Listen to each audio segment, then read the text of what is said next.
안녕하십니까, 정치블로그 IMP터입니다. 오늘은 4.13 총선 사전투표 첫날입니다. 저 IMP터는 주소지가 제주입니다. 그래서 결국 4.13 총선 아바타 프로젝트 때문에 제주에서 투표를 못하기 때문에 여기 종로구 창신동 와서 사전투표를 하기로 했습니다. 자, 그럼 사전투표 장소로 이동하겠습니다.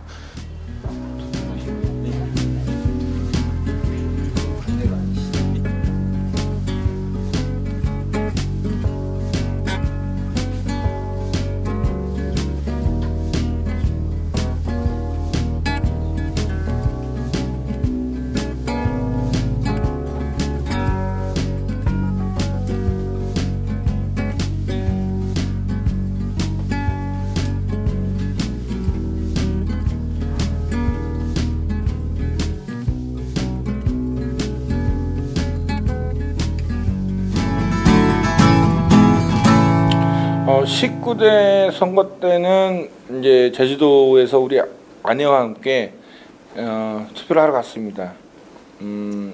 그때만 해도 뭔가 굉장히 기분이 좋았고 행복했습니다. 뭔가가 바뀔 수 있다는 생각도 있었고, 근데 20대 총선은 너무나 절망적인 상황들이 많이 있었어요.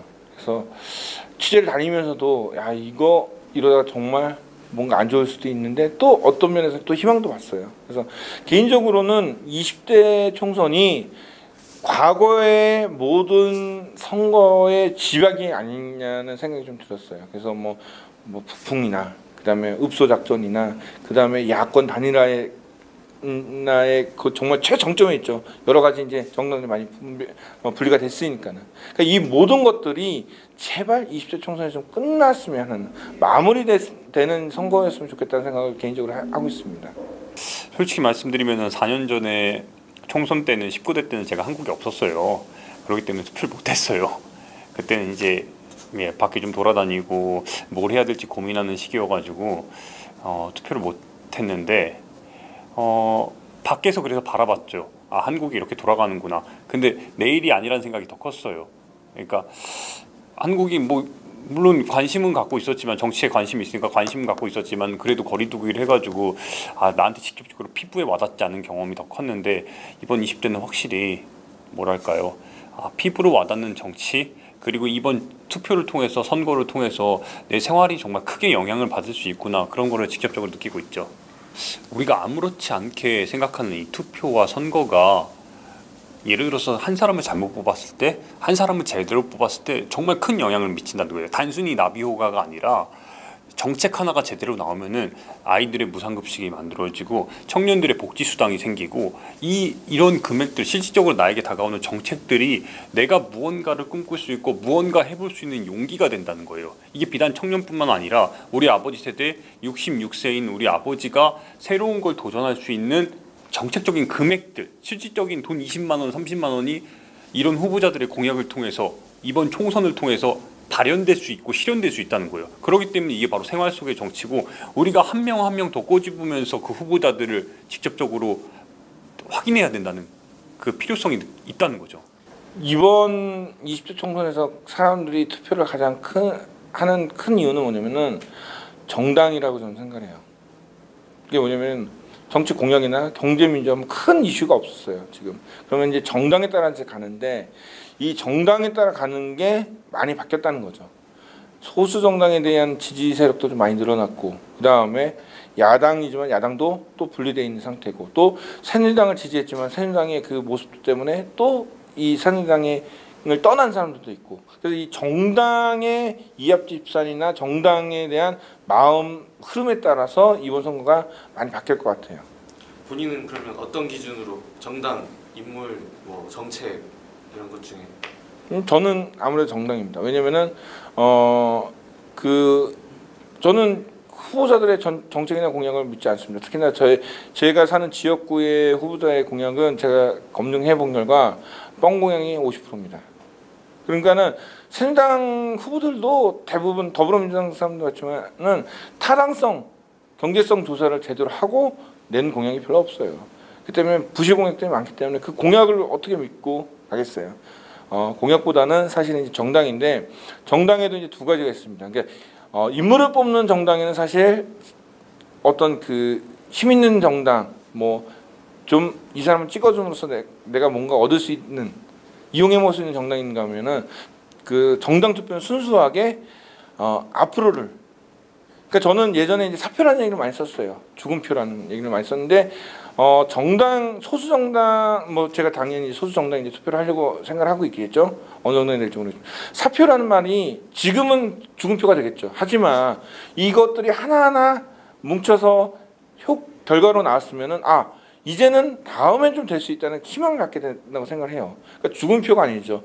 땅에 씨를 뿌렸는데 이게 그냥 보기에는 없어진 것 같죠. 하지만 언젠가는 싹이 돋아나고 그것이 커다란 나무가 될 수 있기 때문에 저는 어떤 정당, 그리고 앞으로 미래를 같이 할 수 있는 정당을 저는 그 제 투표의 기준으로 삼고 있습니다. 그 전에도 늘 정당 투표에는 소수 정당을 찍으셨어요? 아니요, 그 전에는 소수 정당을 찍은 적은 한 번도 없었습니다. 그럼 그 이번에 소수 정당을 찍는 이유는 방금 얘기해 주신 것처럼 미래를 바라보는. 그렇죠. 이제 그 아까 얘기했듯이 20대 총선에서는 모든 게 나올 거 다 나왔어요. 이제 우리나라 선거판에서 나올 거 모든 게 다 나왔으니까는 이제는 좀 새롭게 미래를 향해 가야 된다고 생각해요. 그런다면은 뭐 다양성, 그 다음에 우리 어떤 그 힘보다는 가치, 기준을 그쪽으로 두는 게 더 낫지 않을까라는 생각을 해봅니다. 그때는 그러니까 제 20대 시절에 제 투표 성향은 저는 그냥 그랬어요. 그냥 단순히 정당 이런 거 차치하고 인물로서 이 사람이 나한테 좀 멋있어 보이면 괜찮은 정치인이다, 좀 뜨는 정치인이다, 왠지 좀 뭐랄까요, 이미지 메이킹이 제대로 돼 있다고 하면은 전 멋있다고 생각했어요. 그렇기 때문에 심지어 제가 이런 말이 좀 부끄럽지만 불사조 이인재도 멋있어 보였고, 국민승리 21이었나요? 정몽주 씨도 상당히 멋있어 보였고, 그래서 굉장히 왔다 갔다 했어요. 근데 지금은 좀 더 농밀하게 단순히 후보자만 바라보는 게 아니라 이 후보자가 말하고 있는 바 정책, 누군가 특히 후보자를 만나갈 때 이 사람이 어떤 정책을 강조하는지 좀 유심히 좀 더 살피고 있습니다. 저는 김경수 후보입니다. 이유가 있다면? 김경수 후보 같은 경우는 그 출퇴근 인사를 굉장히 꾸준하게 했어요. 그러니까 그 전에도 저희가 선거 시작 전부터 이렇게 또 계속 페이스북으로 받고 우리가 가서 받고 지금 끝날 무렵에도 출퇴근 인사를 사람들이 이제는 안 해요. 왜? 선거 유세를 하지. 근데 출퇴근 인사를 하더라고요. 저는 그 신뢰성이 유권자한테 다가갔다고 저는 생각을 합니다. 그래서 아마 그런 것처럼 이제 김경수 후보가 아마 뭐 20대 국회에서 만날 사람 중에 한 명이 아닐까라고 생각을 해봅니다. 여러 명 있어요. 여러 명 있는데 저는 당연히 김부겸, 대구에서 큰 파란이 일어날 거예요. 당장 대권 주자가 될 거고, 본인은 아니라고 밝혔지만 그러지 않아도 대구 영남 벨트를 해가지고 큰 힘을 얻을 겁니다. 재밌어질 거예요. 그 김부겸 후보 같은 경우는 3번째잖아요. 그러니까 지난번 19대, 그다음에 대구시장, 이번에 20대. 군포라는 자기의 지역구를 버리고 내려갔단 말이에요. 이 자체도 상당히 높게 평가받을 만한데, 내려가서 지역주의를 허물기 위한 모습을 끊임없이 보여줬어요. 근데 단순히 이게 자기의 정체성을 어쨌든 유지한 상황에서, 자기의 결을 유지한 상황에서 현실에서 어떻게 정치가 생활 속에서 변화될 수 있는지, 정치가 이래야 된다는 모습을, 그렇다고 무조건 중도로 가는 것도 아니에요. 자기의 정체성을 유지한 상황에서 지역밀과 밀착된 정치가 이렇게 지역 정치가 이래야 되는구나, 지역에 기댄 게 아니라 이래야 된다는 모습들을 굉장히 모범적으로 보여줬어요. 그것도 대구에서 꾸준히 준비된 그 10년 동안의 결과가 드디어 발현을 한다고 보고 대구 사람들의 마음이 움직인다고 봅니다. 전 대구의 이제 변홍철 후보 굉장히 좋게 어저께인가 페이스북에 올렸더라고요. 그 변홍철도 보호자가 우산을 씌워준다 해놓고서는 씩 돌아가고 자기만 우산 쓰더라고요. 그러니까 유쾌함, 뭔가 선거의 결과에 당락의 표의 구걸에 그렇게 그러니까 그게 중요한 게 아니라 그 선거 자체를 즐기는 마음, 저는 그게 좋았어요. 왜냐면은 우리나라가 너무 승부, 당락, 무조건 이겨야 된다, 무조건 지면 끝이다. 물론 지면 아무것도 아니에요. 하지만은 너무 그런 쪽에 매몰되다 보면은 우리가 선거를 왜 하는지, 정치의 기준, 가치, 이념을 다 잃어버린다고 생각합니다. 그래서 선거를 하는 이유, 우리가 정치에 관심을 가져야 하는 이유, 그다음에 우리가 우리 대한민국 사회가 헌법의 기준이 무엇이 있는지 그 가치 기준을 잊어먹지 않는 것을 깨닫게 해주는 후보 한 명쯤은 좀 국회에 들어갔으면 좋겠다는 생각도 해봅니다. 우리가 만나진 않았는데 그 전에 이 총선 아바타 시작하기 전에 만났어요. 바로 김주훈 후보입니다. 녹색당 비례대표 3번. 왜냐면은 이 녹색당이 기본소득 40만 원을 강조하고 있잖아요. 저는 제 경험에 반추했을 때 제가 기자 공부를 거의 1년을 하면서 돈 30만 원으로 제가 생활을 1년을 했거든요. 그러니까 기사 투고하고 이제 과외 알바 뛰고 하면서 그렇게 생활을 했는데 청년들이 이 금액이 있다면은 정말 많은 걸 할 수 있어요. 정말 많은 걸. 그래서 김주훈 후보 혹은 녹색당 후보 중에 한 명이 국회에 들어오면은 정말 초록바람이 무서울 거예요. 그때 군대에서 김영삼 대통령인가 그 대통령 선거였을 거예요 아마 그 전에는 제가 선거를 한번 빼먹은 적이 있어요. 그 군대 가기 전에 술 먹고 노느라고. 저는 아직도 블로그에 있었을 거예요 아마. 예전에는 사실 술 먹고 노느라고 선거 안 한 적 많습니다. 근데 군대 가서는 당연히 어쩔 수 없이 해야 되죠. 그래서 그때부터 선거를 했는데 군대 있을 때 사실 좀 그런 얘기들이 많이 있었어요. 뭐냐면 들어가기 전에 어떤 억압이나 강압은 없었는데 항상 얘기를 했었죠. 야, 알지? 그쵸? 알지 그 한마디에 누구를 찍었는지 다 아실 겁니다. 그러니까 그런 기억 이외에 이제 가면 갈수록 좀 더 자유로웠던 그런 모습들 보면서 선거 많이 바뀌었다고 생각했는데 다시 원점으로 돌아가서 이제 부정선거를 걱정이 되고 사전투표인데 이 투표 보관함이 어디로 갈지 전전긍긍해야 되는 이 세대가 참 마음이 아픕니다. 기억이 나는 게 노무현 대통령 그때 근데 제가 무효표가 났어요.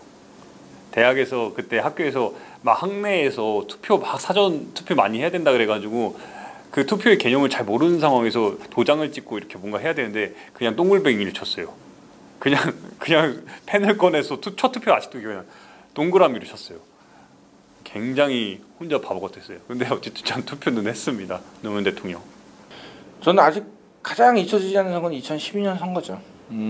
선거 끝나고 나서 굉장히 허탈해하면서 하지만 또 한편은 되게 마음을 추스렸던 이유 중에 하나가 우리가 너무 앞을 보고 정치를 하지 않느냐는 생각을 해봤습니다. 그래서 앞만 보고 정치를 생각하고 투표를 생각하고 좀 더 우리나라에는 정치 시스템이 필요하다는 생각이 좀 많이 들었습니다. 그래서 장기적으로 단순하게 선거에 이기고 지는 게 중요한 게 아니라 정말 이런 정말 엉망인 선거 이제는 20대 총선에서 좀 끝을 내고 정말 제대로 된 선거, 그 다음에 공정한 선거, 부정선거를 걱정하지 않는 선거 이런 선거판이 앞으로 좀 되는 그런 사회부터 먼저 만들어야 되지 않을까라는 생각이 좀 들었고 그래서 2012년 대선 끝나고 난 다음에 제 목표는 뭐냐면은 당장의 정권 교체가 아니라 나중에 우리 아이들이 자랄 때는 이런 쓸데없는 말도 안 되는 정말 저 독재국가나 저 삼류국가에서나 할 수 있는 그런 생각들을 하지 않는 그런 나라가 됐으면 좋겠다는 생각이 그런 마음을 갖고 계속 정치 블로거로 살아가고 있습니다.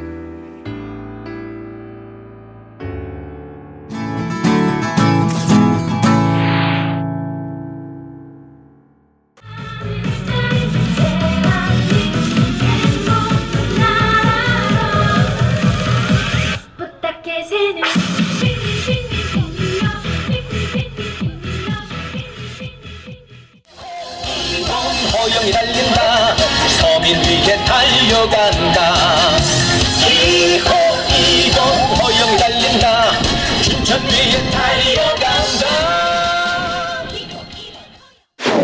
다른 쪽에서는 공약 많이 안 지켰다고 뭐라고 하는데 공약 초선에서 그만큼 지켰으면 많이 지켰지 그 이상도 어떻게 지켜요. 이제 재선이 되고 3선이 되면 춘천이 확 달라진다고 그러던데 레고랜드 같은 것도 보통 사람이 잃지 않아요?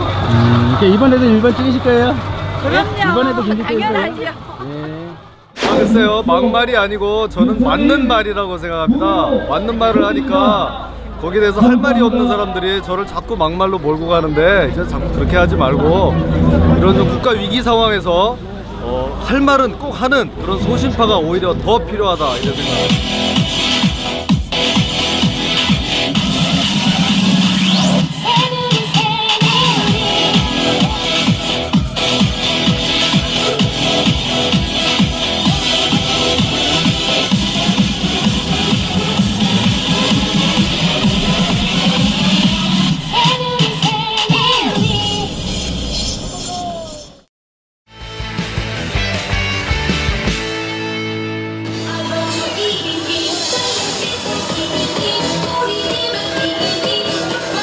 여러분 생각해 보십시오.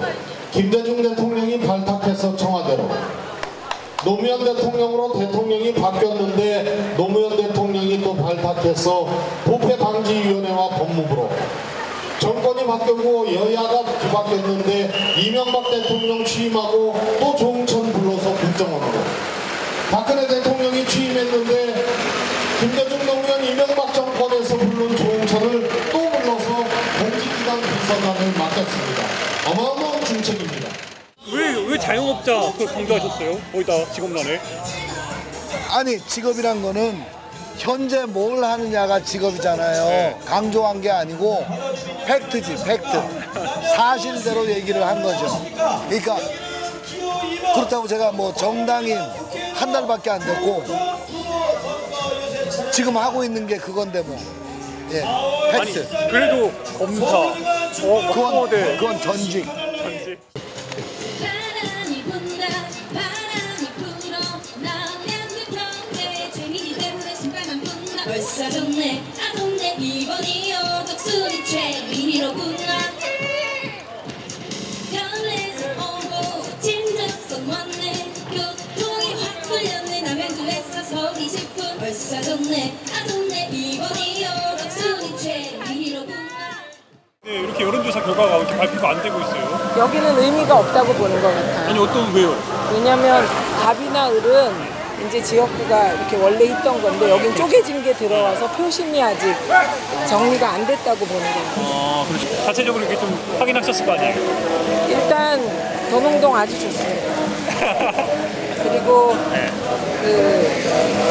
이제 이 지역구가 늦게 결정이 돼서 여기가 자기 지역구인지도 모르는 유권자들이 많으세요. 그러니까 여론조사가 의미가 없다고 보는 거예요. 고발할 거예요. 고발을 하실 예정입니까? 고발하고 법적인 거 대응 다 하고 그럼 지금 현재 그 문제 제기가 된 공보물의 어떤 그 내용에 대해서는 전혀 좀 문제가 없다라는 입장을 분명히 취하고 계신 겁니다. 우리 쪽? 예. 그렇죠. 문제 없죠. 알겠습니다. 고맙습니다. 그 자료도 다 우리가 선관위에도 다 내고 다 자료 다 냈어요. 등록 자료도 1380억. 좀 어이가 없다는 생각이 들어요. 왜냐하면 국토부, 그다음에 기재부에서 기재부, 그다음에 성남시 지역 난방공사 모두가 증거 서류를 제출을 해줬습니다. 그래서 예를 들어서 1387억 예산 유치된 게 아니라 딱 2억 예산 반영됐다. 이것이 국토부가 저희에게 보고한 거예요. 그리고 지역 난방공사나 성남시도 사실은 303억 유치한 거 그거 그 신상진 의원과는 무관한 거고 그조차도 지금 예산 투자비로 262억으로 줄어서 반영됐다라는 답변서를 주셨어요. 인터뷰가 예정된 인터뷰가 아니면 그거는 좀 정식으로 인터뷰 절차를 밟아가지고 말씀을 해주시면 좋겠어요. 왜냐하면은 지금 우리가 이제 총리세 주잖아요. 그렇죠? 짧게만 그러면 해주려고요. 한 가지만. 잘 봐요. 정식으로 인터뷰를 이렇게 하러 하는 게 맞지. 그렇죠? 그리고 여기서 명함을 주시고 제가 지금 무쇠를 해야 되잖아요. 그러니까 아주 기본적인 거예요. 그렇죠? 의원님 알고 있습니다. 알고 그렇게 내가 지금 인사할 때가 너무 많아. 우리 너무 시간 짧고 저희가 인터뷰 내용을 하면은 거기다 인터뷰를 내가 할 수 있는 게 일정을 주시면 제가 일정을 짜서 알겠습니다. 일단 의원님 알겠습니다. 언론사의 기본적인 그리고 저희가 워낙 지금 제가 예의를 가지시고 맞는 거죠. 인사를 하고 올게요. 수가 없고 평소에는 유세차 저희가 이걸 타고 다니고 차에 싣고 운전하고 이렇게 해가지고 요새 쓰고 있습니다. 한 가지 확실히 다른 거는 이 사람들이 함께하는 사람들도 그렇고 저도 그렇고 이것을 진짜 간절한 열망과 열정 그리고 기쁨으로 길게 간다고 생각하면서 다들 밝은 표정으로 선거운동 하니까 다른 그 운동원들에게서 찾아볼 수 없는 즐거움, 기쁨 이런 것들을 사람들이 느껴요. 전해지고 있어요. 그래서 그런 모습이라던가.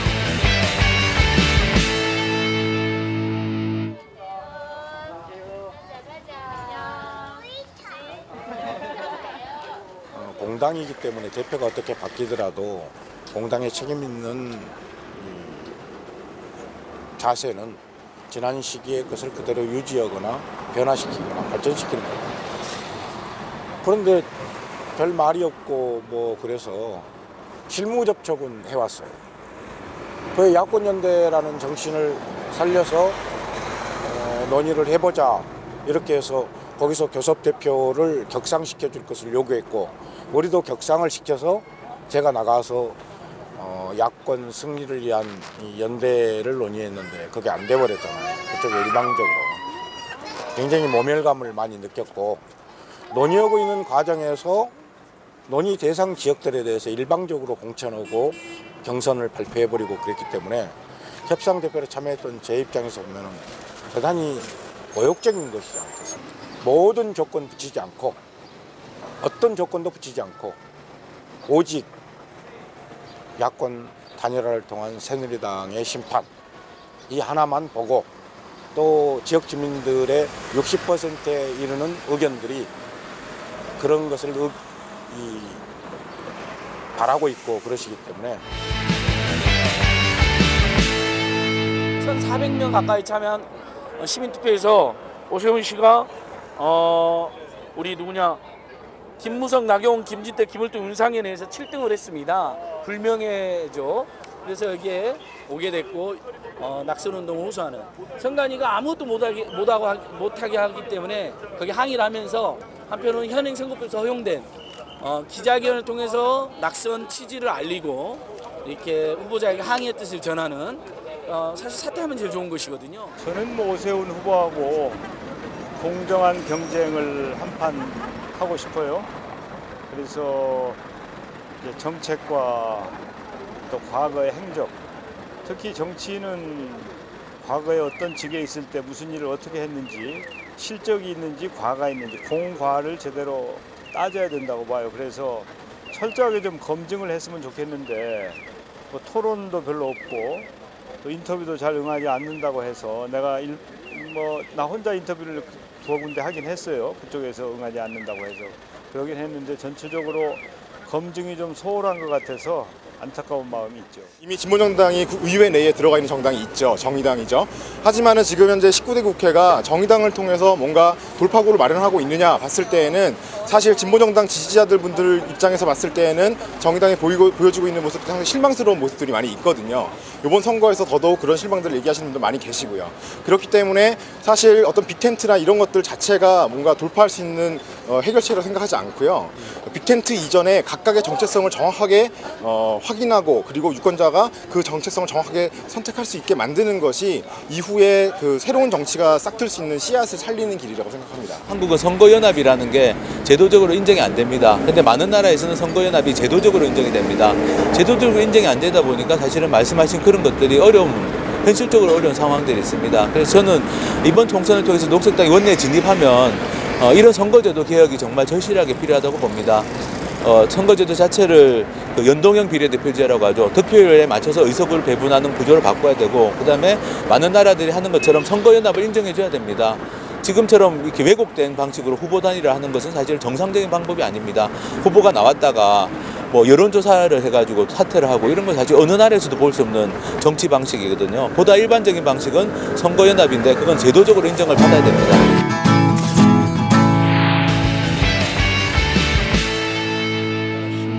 정치블로그 아이엠부터 임명도 국민TV 김종훈입니다. 네, 저희가 드디어 6주차 막 목이 메이네 6주차 만에 서울에 입성을 했습니다. 그래서 서울에 입성을 해서 저희가 지난주 해갖고 이제 따져보니까는 뭐 강원도 뭐 다 쓸고 그다음에 인천, 경기도 다 다니고 그다음에 서울을 지금 다니고 있는데 감개무량하면서 서울이 정말 차가 막혀갖고 저희가 이동거리가 너무 힘든 거예요.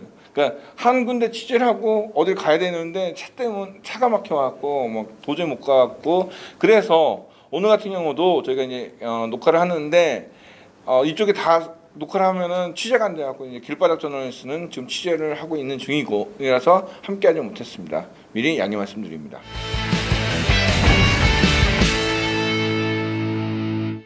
이제 선거가 코앞에 다가왔습니다. 다음 주 수요일이면은 이제 선거 날인데 저희는 이제 오늘 아침에 사전 투표를 했습니다. 왜냐면은 저 같은 경우는 이제 제주도라서 제가 뭐 비행기 타고 다시 가서 투표만 하고 올 수는 없고 그 다음에 뭐 김종국 기자나 뭐 저희 이제 팀원 모두가 다 이제 투표를 할 시간은 상황이 안 돼서 이제 사전 투표를 했는데. 사전 투표에 대한 말이 좀 많습니다. 그 CCTV, 그러니까 사전 투표했던 그 투표 용지 보관함이 CCTV가 없는 상황, 또 있어도 정지된 상황이기 때문에 그걸 어떻게 믿고 투표를 하느냐 이런 말도 많이 있지만은 사실 그거를 너무 부정을 한다고 해서 사전 투표를 아예 하지 말자는 거는 좀 너무 과한 반응이라고 저는 봅니다. 왜냐면은 사전 투표조차 못하는 다면은 아예 투표를 할 수 없는 사람들이 좀 꽤 됩니다. 그러니까 그런 사람들을 위해서 우리가 해야 될 거는 투표를 하지 말자가 아니라 투표를 더 안전하고 공정하게 만드는 일에 힘써야 된다는 거죠.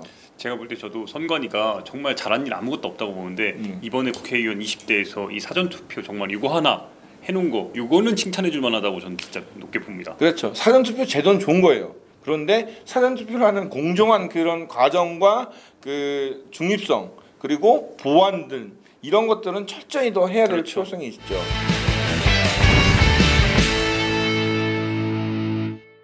자, 이제 선거 얘기로 한번 들어가면은 4.13 총선 이번에 굉장히 우려하는 사람들이 많습니다. 첫 번째가 새누리당이 어떤 뭐 180석을 뭐 넘어갔고 개헌석을 넘을 것이라는 그런 반응 하나. 두 번째가 60대, 그러니까 노인층의 연령대가 굉장히 높아졌다는 거죠. 그렇죠. 그래서 지금 보면은 23.4% 굉장히 많습니다. 자, 가장 먼저 우리가 짚어봐야 될 게, 자, 새누리당 몇 석이나 될 것 같아요? 개인적으로 사견으로 밝혀야 됩니까? 아니면 좀 바람으로 가야 됩니까? 자기가 전국을 돌아다닌 거를 느낀 소감이나 분석이죠. 155석에서 플러스 마이너스 이 정도 될 것 같습니다. 저는 145석에서 150 아니면 그 정도. 그러니까 150 많이 넘어도 155석은 못 넘으리라 생각을 합니다. 그 이유는 저 같은 경우는 이제 대구, 그러니까 저희가 처음에 이제 그 취재했던 곳이 이제 대구쯤인데 대구 부산이었는데 이제 부산에서의 바람이 굉장히 높게 나왔다는 부분들. 그리고 지금 수도권이 다 박빙이에요. 이 박빙이라는 거는 사실 어떻게 될지 모르는데 이 박빙에서 가장 큰 걸림돌은 뭐냐면 제가 볼 때는 연령층도 아니고 아무도 아니에요. 박근혜 대통령이 어떻게 나오느냐. 지금 저희가 이제 이제 금요일인데 금요일 따지면 토요일, 일요일, 월, 화, 수 5일 남았어요. 그 중에서 이 4일간 과연 박근혜 대통령이 도대체 어떤 발언을 하고 어떤 행보를 하느냐에 따라서 이 박빙의 승부가 왔다 갔다 할 것 같아요. 저는. 선배가 보시기에 있는 박 대통령은 무조건 뭔가 행동을 취한다. 지금은 행동을 취할 때예요. 왜냐면은 수도권의 박빙의 지역이 굉장히 많아요. 특히 뭐 마포도 그렇고 지금 그러니까 이게 격차가 심하게 나면 상관없는데 격차가 그 사실 왔다 갔다 하는데 특히나 이 여론조사 지지율이 확실히 이게 믿지 못하는 이유 중에 하나가 뭐 좀 이 응답률이 되게 낮거든요. 또 일부에서는 또 그런 말이 있어요. 이제 예전에 이제 미국에서 뭐 대선을 마쳤던 그런 모델을 딱 적용해봤더니 180석 이상이 된다. 저는 180석까지는 무리가 아닐까. 그리고 180석이 된다면은 정말 우리 심각하게 고민을 해야 될 필요성이 있어요. 왜? 그동안 역대 선거상 180석이 넘은 적이 없어요. 정말 합치고 3당 합쳐가고 겨우겨우 저지선을 넘은 적은 있지만은 무조건 처음부터 투표를 했는데 180석 넘는 일은 드물기 때문에 만약에 그런 결과가 나온다면은 정말 총선이 끝나고 우리 반성을 무진장해야 될 것 같습니다. 제가 155석을 새누리당을 본 이유는 문재인 대표가 이번에 홍단물 가지 않습니까? 그게 일단은 민주당의 결집표로 이어질 것 같아요. 결국에는 광주 호남의 선택은 그래도 민주당에게 표를 줄 것 같은 그런 예상이 되고. 그런데 저는 여기서 이제 반론. 이게 뭐냐면은 호남을 가는데 어떻게 가느냐가 굉장히 중요해요. 그러니까 지금 이제 문재인 대표 쪽에서는 이제 저희가 이제 그러니까 방송이 되는 이 방송을 보시는 분들은 금요일이니까는 어떻게 했는지 아시겠지만은 저희는 이제 예측을 하는데 뭐 어떤 공식적인 행사보다는 사람을 만나서 사과를 드리고 그 다음에 귀를 기울여서 얘기를 듣겠다는데 이 정도는 좋아요. 그런데 행여나 행사적인 입장으로 간다면 이거는 100% 필패가 돼요. 그렇죠. 그래서 먼저 정말 납작 엎드려 사과를 하고 반성을 하고 왜 반성을 하고 사과를 하는지 모르겠다 하면은 사실은 그건 문제예요. 왜냐면은 자 때린 놈은 뭐 그런 말 있잖아요. 때린 놈은 뭐 이렇게 웅크리자고 뭐 이런 얘기가 있는데 정확히 얘기하면은 문재인 후보나 이쪽 진영에서는 난 호남에 아무것도 한 게 없다. 난 잘못한 게 없다 이렇게 나오면은 그 상처를 받고 아파했던 사람들은 너무 억울한 거죠. 그렇게 되면 이제 가립이 된 선배가 보시기에 그 문재인 대표가 새누리당처럼 정말 막 금담로에서 그렇다고 막 이렇게 사죄하고 무릎 꿇고 그런 퍼포먼스가 과연 좀 그건 아니죠. 그러니까 그건 아니고 말 한마디라도 사람들과 만났을 때 말 한마디라도 정말 진정한 사과를 보이고 그럴 경우에 예를 들어 누가 문재인한테 막 욕을 했을 때 정말 죄송합니다 그 모습 하나로 만 연출이 아니지만 그게 나온다면은 바뀌어지지만은 그냥 대면대면하게 알겠습니다 잘하겠습니다 이런 식이면은 좀 곤란한 사태가 발생될 수도 있다고 봅니다. 저는 원래 맥시멈 새누리당이 170석까지 저도 바라봤어요. 근데 그 이유는 어쨌든 우리가 안양을 취재를 했잖아요. 근데 그 과정 속에서 저희가 취재할 때까지만 해도 야권 단일화가 어떤 형태로든 결국엔 이루어지고 있었는데 과정 속에서 결국에는 막 무너진단 말이에요. 근데 결국에 새누리당을 저지해야 된다는 이 마음이 어떤 형태로든 발현되지 않을까 그 희망을 담아서 155석이라고 이야기를 했고 지금 이 상태로 그냥 쭉 나간다면 저는 자연스럽게 우리가 특히 마포나 이런 데 밀리고 있다고 하지만 결국에는 어부지리로 탄생하는 새누리당 후보들이 이 수도권에서 나타나다 보면은 최대 170석까지도 나오지 않을까 그런 생각도 하고 있습니다. 저는 새누리당에 맞서서 야당이 잘했을 때 그나마 155석으로 바라보고 있습니다. 그 석이 어떻게 될지는 저희가 사실 이제 그 뭐 빅데이터 전문가나 이런 사람들이 아니기 때문에 저희가 취재를 하면서 느꼈던 그런 자체 분석으로 해서 나온 거기 때문에 너무 그쪽에 현혹되지는 마시고 투표장에 가세요.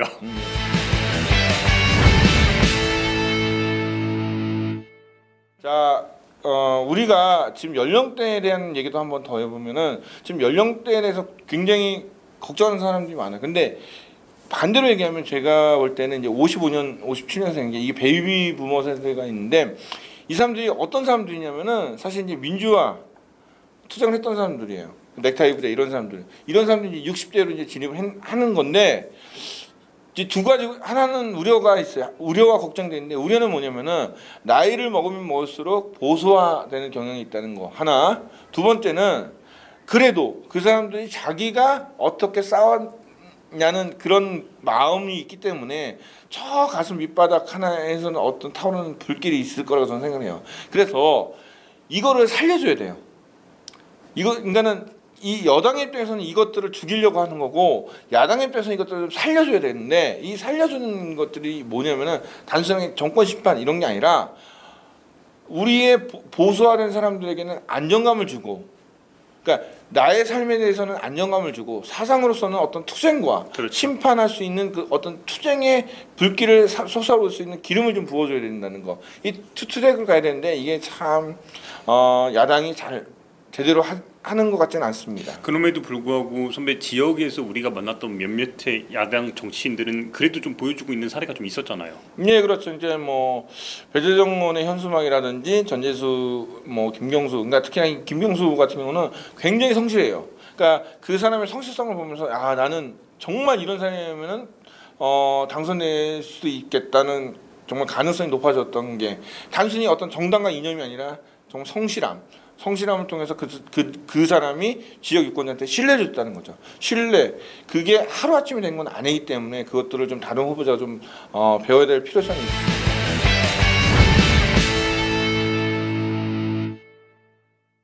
총선 아바타 43일 동안에 이제 그 일정을 가지고 저희가 선거 프로젝트를 진행했습니다. 그래서 이제 6주차가 진행이 됐고 다음 주 4월 13일이면 43일이 끝납니다. 이때 저희가 무엇을 하냐면은 4월 13일 오후 2시부터 저희가 개표 방송을 합니다. 이 개표 방송이 뭐 저희가 화려한 그래픽이나 이런 걸 하는 것은 아니고 방송국에서 나오는 모든 데이터는 일단 중앙선관위에 직결됩니다. 그래서 저희가 이제 중앙선관위에 직결된 이 도표를 가장 빨리 여러분에게 소셜미디어를 통해서 알려드리겠습니다. 예를 들어 갖고 김종 기자가 안양 동안을 현재 개표 상황 어떻게 됩니까? 그러면 저희가 제작사에 찾아갖고 바로바로 날려드립니다. 그리고 저희가 그동안 찍어왔던 영상들 그리고 우리가 만나봤던 그 후보자들의 인터뷰 영상들을 통해서 다시 한번 여러분들에게 그 후보자의 장단점을 비교해서 보여드리도록 하겠습니다. 그날 꿀잼의 팁은 우리가 만났던 그 후보자들이 과연 당선될 수 있는지 그 여부도 판단하는 것도 상당한 재미 요소가 될 겁니다. 그래서 이제 저희가 이제 사진 그 이미지를 딱 해갖고 당선되면 당선 빵 그다음에 낙선하면 땅 찌그러져 막 이렇게 되겠죠. 뭐 이런 식으로 하고 저희가 이날 방송에서 제일 중요한 키포인트는 두 가지입니다. 하나는 투표율을 높이기 위해서 계속 저희가 투표 동료 방송을 할 것입니다. 그래서 저희가 나름의 뭐 투표 동료 그 영상도 좀 만들어놨는데 이것들이 이제 계속 나올 것이고 그 다음에 가장 중요한 게 있습니다. 바로 투표 부정을 막기 위해서 저희들과 함께 개표 참관인이 돼주셔야 됩니다. 그게 무슨 얘기냐면은 여러분들의 스마트폰을 드시고 개표장에 가셔서 개표상을 이렇게 보여주세요. 그럼 저희가 이걸 영상을 받아서 바로 다른 사람들과 함께 나누도록 하겠습니다. 자, 개표 방송의 중요성은 누구나 알겠지만은 참관하고 참여함으로써 더 우리가 투표의 중요성, 선거의 중요성을 함께 나눌 수 있다고 저는 생각을 합니다. 그래서 이런 것들을 저희가 준비하는 것 이런 부분에서 많은 사람들이 참여를 해주시고 또 같이 동참하시면서 하나씩 또 경험을 쌓으셔갖고 저희가 내년에는 또 대선에도 또 같이 해볼 수 있다고 생각을 합니다.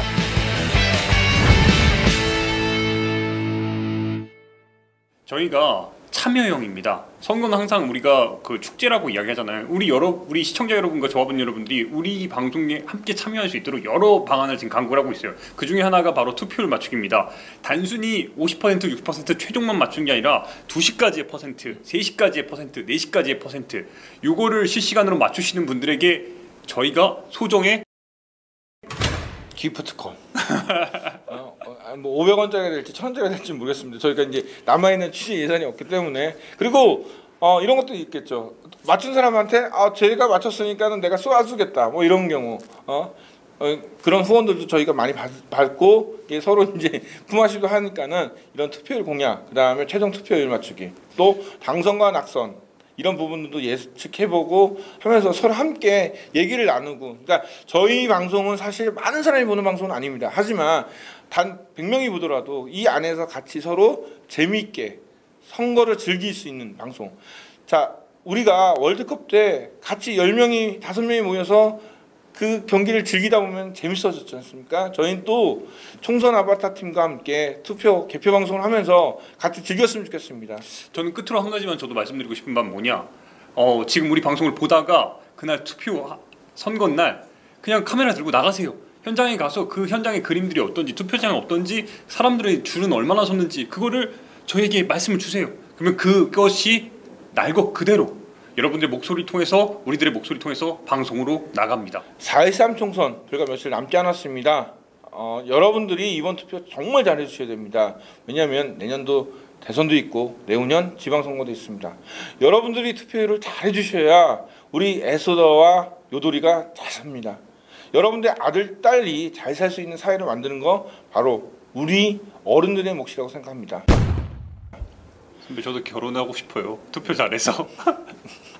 포기하지 말고 결혼할 수 있습니다. 우리 모든 아이들이 잘 살 수 있는 그런 사회, 정말 공정한 사회가 될 수 있는 가장 빠른 지름길 투표입니다. 함께 참여하고 즐겼으면 좋겠습니다. 더 IMP더 시청해주신 여러분 고맙습니다. 오늘은 멋진 옷을 차려입고 곳에 가렸네. 모두가 꿈꾸는 가슴 벅찬 미래를 yes. 우리는 얼마나 꿈꾸고 기대했던가. yeah. 이젠 또 다른 시작을 내야 할 시간, 새로운 우리의 미래를 만들어갈 시간, 너와 내가 그토록 기다리던 시간, 우리가 함께해야 할 시간 왔네. 하러 가세 하러 가, 투표를 하러 가, 우리들의 희망 담으러. 하러 가세 하러 가, 투표를 하러 가,